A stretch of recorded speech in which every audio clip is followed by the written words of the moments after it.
안녕하세요. 영상 공부방의 김성래입니다. 앞으로 영상에 관한 재미있고 유익한 이야기들을 해볼까 하는데요.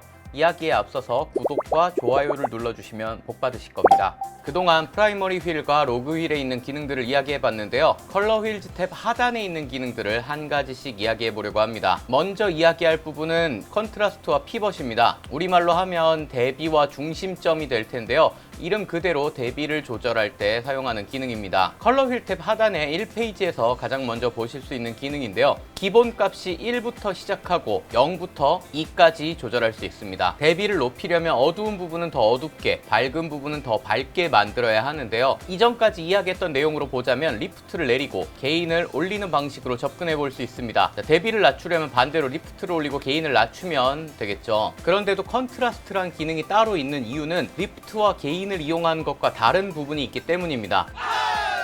특히 대비를 높일 때 다르게 움직이는데요. 그레이스케일에서 웨이브 폼을 같이 보시면 이런 부분들을 확인해 보실 수 있습니다. 단순하게 위아래로 넘어가는 것이 아니라 밝은 부분과 어두운 부분의 대비는 낮아지고 중간 부분의 대비는 높아지는 형태가 되는데요. 지난 로그휠 영상에서 봤던 필름의 곡선과 비슷합니다. 이런 꺾이는 모습 때문에 S커브라고도 합니다. 값을 최대로 놓았을 때도 게인과 리프트의 조합으로 만드는 방식과는 차이가 있는 것들을 보실 수가 있습니다. 물론 대비를 낮출 때는 게인을 낮추고 리프트를 올린 것과 비슷하게 커브를 그리지 않고 그냥 낮아지는 것들을 보실 수 있습니다. 이렇게 움직이다 보면 어떤 지점을 기준으로 대비가 높아지고 낮아지는 것들을 보실 수가 있는데요. 이 부분에 관해서 한번 이야기를 해보겠습니다. 앞서 처음 보여드린 화면에서 콘트라스트 값 말고 옆에 있는 녀석까지 같이 소개했던 것들을 보셨을 겁니다. 바로 피벗 값이죠.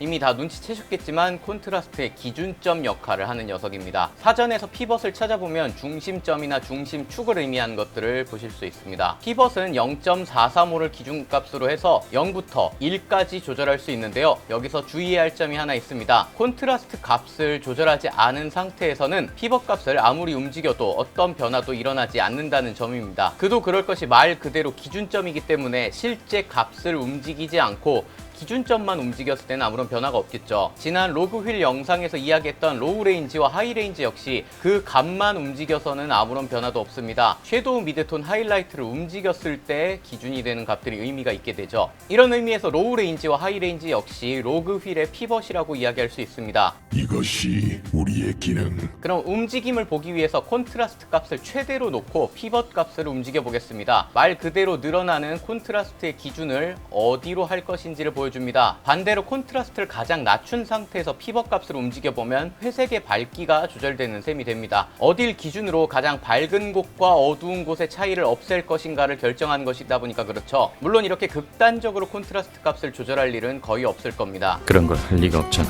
실제로 피벗 값은 콘트라스트를 조정한 상태에서 어떤 부분에 개조를 펴고 뭉칠 것인가를 조정하는 느낌으로 사용하게 됩니다. 콘트라스트를 1.5 정도에 두고 피벗 값을 조절해보면 피벗 값을 높일수록 밝은 부분을 아래로 늘리게 되기 때문에 화면은 전체적으로 어두워지는 것들을 보실 수 있습니다. 반대로 피벗 값을 낮추면 어두운 부분을 위로 늘리기 때문에 전체적으로 밝아지게 되죠. 실제 화면을 놓고 보겠습니다. 너무 과하지 않은 수준에서 조정하는 것이 좋으니까요.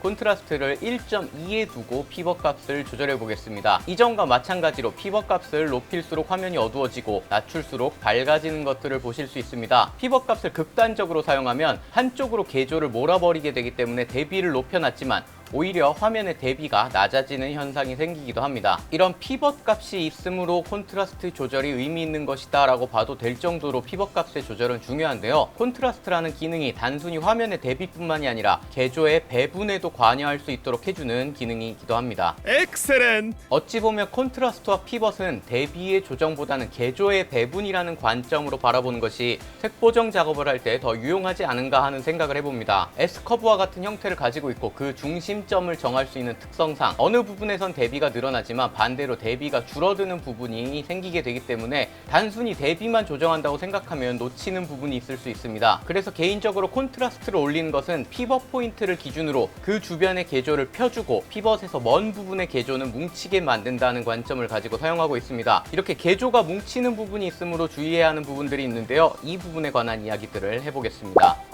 밝기 정보가 표현 범위를 벗어나는 것들을 말하는 용어들이 있는데요. 보통 우리가 노출이 넘쳐서 하얗게 날아가는 것을 클리핑, 노출이 부족해서 까맣게 되는 것들을 크러싱 된다고 합니다. 이렇게 표현 범위들을 넘어가면 화면의 디테일들이 사라지게 되죠. 한 가지 기억하셔야 할 부분은 표현 범위를 넘어가지 않는다고 화면의 디테일이 항상 유지되는 것은 아니라는 점입니다. 로그 휠에서도 개조가 뭉쳐서 회색조가 되어버리는 상황들을 보셨죠? 이런 경우는 밝기가 모두 표현 범위 안에 있음에도 디테일이 없어지게 됩니다. 콘트라스트를 조정할 때는 이런 부분들을 조심해야 됩니다.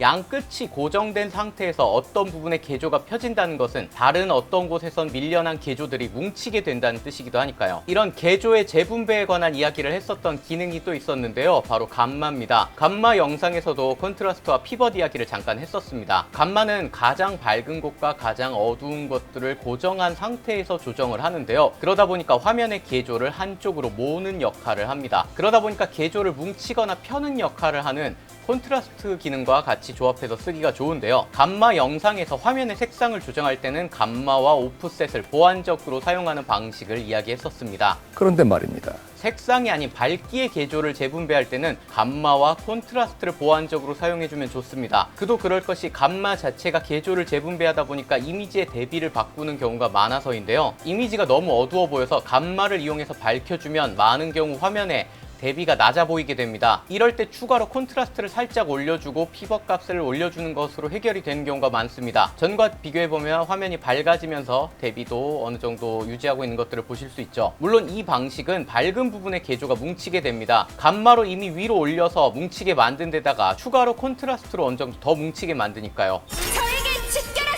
이 화면에서도 여자 뒷부분 쪽으로 개조가 뭉쳐서 디테일이 좀 약해진 것들을 보실 수가 있습니다. 하지만 역광처럼 뒤에 날아가는 부분들이 상대적으로 크게 문제가 되지 않는 상황에서는 이런 방식을 효과적으로 사용할 수 있습니다. 그 외에 로그 감마를 이용해서 찍은 화면의 개조를 정상화할 때도 콘트라스트를 사용해 볼 수 있는데요. 이 부분에 관해서는 다음 영상에서 이야기해 보겠습니다. 밝기에 집중해서 이야기를 했었는데요. 이렇게 개조가 펴지고 뭉치다 보면 화면의 채도에도 영향을 주게 됩니다. 대비를 높이면 RGB 픽셀 간의 거리가 멀어지다 보니까 채도가 증가하게 되고 대비를 낮추면 채도가 낮아지게 되는데요.